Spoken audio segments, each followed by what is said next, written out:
போய் நின்று வந்தாலே சாயங்காலம் வரைக்கும் என்ன ஆளை விடல. அந்த பக்கமா இந்த பக்கமா பிடிச்சி புளிஞ்சு விட்டுட்டாங்களே. ஏதே பாண்டி, உங்ககிட்ட ஒரு விஷயம் சொல்லணும்லே.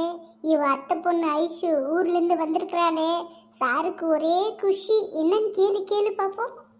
லே ஆமாவலே விஜி, உன் அத்தை பொண்ணு ஐஷு வந்திருக்கிறாளா? ஜாடியோ ஜும்கான்னா அப்புறம் வேற என்ன? அட நீ வேற சும்மா இருல. அத்தை பொண்ணாவது நொத்த பொண்ணாவது அவ என்ன பார்த்தாலே எரிஞ்சு விழுறா. நானா அதால வெக்கம் கெட்டு போய் பேசுறேன். வேற யாராச்சும் இருந்து பேசவே மாட்டாளே. அவ்வளவு கடுப்பா பேசுறாளே. இல்லை விஜி, மீனா வராளே. ஹாய் மீனு, இப்பதான் வரியா? வாம்மா மின்னல். இல்லை, நான் உங்ககிட்ட பேசவே வரல. ஒழுங்கா பேசாம போயிடு. ஏன் மீனு குட்டி எப்ப பாரு படுக்கு படுக்குன்னு பேசுற? உன் மேல எவ்வளவு அக்கறை வச்சிருக்கேன் தெரியுமா? அதனால தானே உன்னை மீனு குட்டின்னு கூப்பிடுறேன். நீ மீன் குட்டின்னு கூப்பிடாத, ஆட்டு குட்டின்னு கூப்பிடாத. ஒழுங்கா மீனான்னு கூப்பிடு.